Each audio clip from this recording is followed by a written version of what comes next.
بسم اللہ الرحمن الرحیم الحمد للہ رب العالمین الصلاۃ والسلام علی سید المرسلین خاتم النبیین۔ دیکھتی آنکھوں اور سنتے کانوں کو محمود مان کا آداب۔ عزیز طلباء، جیسا کہ آپ جانتے ہیں کہ اس سال بورڈ کے اینول ایگزام میں کچھ اضافی مشقی سوالات کے جوابات لکھنے کے لیے کہا جا سکتا ہے۔ اس لیے ہم ابھی سے انالیٹیکل کویسچنز کی تیاری کریں گے تاکہ آپ کو ایگزام میں مشقی سوالات کے جوابات والا سوال حل کرتے ہوئے کسی مشکل کا سامنا نہ کرنا پڑے۔ عزیز طلباء، آپ جانتے ہیں کہ ہر سوال کے 2 نمبر ہیں۔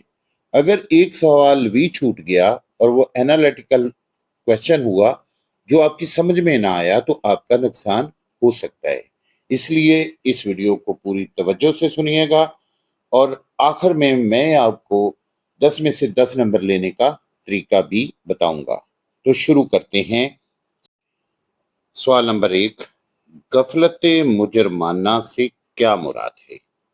جواب: اگر کوئی صاحب کمال، صاحب نظر اور صاحب علم و ہنر ہم سے اس طرح جدا ہو جائے کہ اس کی رحلت کی خبر تک نہ ہو سکے تو اسے غفلت مجرمانہ کہتے ہیں۔ یعنی ہم اپنے اہل کمال لوگوں کے حالات زندگی کے بارے میں اس قدر بے خبر ہو جائیں کہ ان کی موت تک کا بھی پتہ نہ چلے۔ سوال نمبر 2، مرزا صاحب کس طریقے سے کام کرنا پسند کرتے تھے؟ جواب: مرزا صاحب بہت ہی خاموش کام کرنے والوں میں سے تھے۔ اتنے خاموش کہ خود ان کے زمانے کے اکثر لوگ بھی ان کے علمی اور ادبی کارناموں سے واقف نہیں تھے۔ شہرت سے گھبراتے تھے، پبلک پلیٹ فارم پر آنا پسند نہیں کرتے تھے۔ سوال نمبر 3، مرزا صاحب کو کون سے کام کرنا پسند نہ تھے؟ جواب: مرزا صاحب فرمائشی کام نہیں کرتے تھے۔ نہ کسی کو خوش کرنے کے لیے لکھتے تھے، نہ ہی پیسے کے لیے لکھتے تھے۔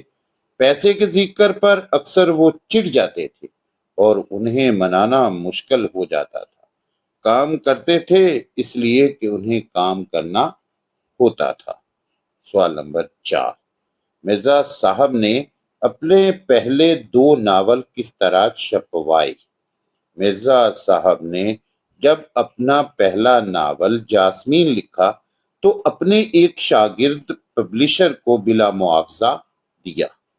اس کے کچھ عرصے بعد دوسرا ناول خواب ہستی لکھا، اسے بھی بغیر کچھ لیے دیے چھپوا دیا۔ سوال نمبر 5، مرزا صاحب کا سب سے بڑا ادبی کارنامہ کیا ہے؟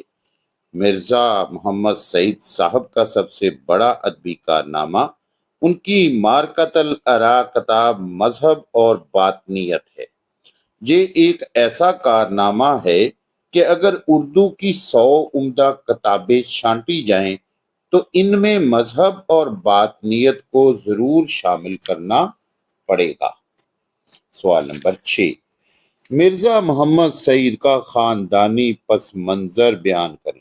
جواب: مرزا صاحب دلی کے شرفاء کے ایک متوول خاندان کے چشم و چراغ تھے۔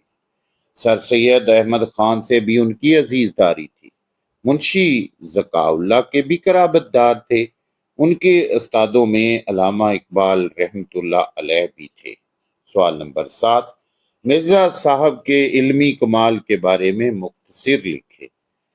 جواب: انگریزی ادبیات میں ایم اے کی سند لینے کے بعد مرزا صاحب نے 2 سال علی گڑھ میں پڑھایا۔ اس کے بعد گورنمنٹ کالج لاہور میں انگریزی کے پروفیسر ہو گئے۔ پنجاب کے بیشتر اعلیٰ عہدیدار مرزا صاحب کی علمیت کے معترف تھے۔ پطرس اور تاج نے بھی آپ سے اکتساب علم کیا۔ بہت بڑے بڑے اور نامور اہل علم اور ادیب آپ کی علمی دولت کے سامنے دم بخود ہو جاتے تھے۔ سوال نمبر 8، مرزا صاحب کا مشغلہ کیا تھا؟ مرزا صاحب گھنٹوں مطالعہ کرتے تھے۔ ان کے کتب خانے میں ہر علم کی کتاب موجود تھی۔ پینشن لینے کے بعد بھی ان کا واحد مشغلہ مطالعہ کتب ہی رہا، جو آخر تک جاری رہا۔ پینشن کا بڑا حصہ کتابیں لینے میں صرف کرتے تھے۔ سوال نمبر 9، پروفیسر مرزا محمد سعید نے سیاست میں کیا کردار ادا کیا؟ جواب: قیام پاکستان سے پہلے جب مسلم لیگ نے زور پکڑا تو مرزا صاحب نے سیاست میں حصہ لینا شروع کر دیا۔ صوبائی مسلم لیگ کے صدر منتخب ہوئے اور مسلم لیگ کونسل کے ممبر چنے گئے۔ سوال نمبر 10، مرزا صاحب کی موت پر مصنف نے کن خیالات کا اظہار کیا؟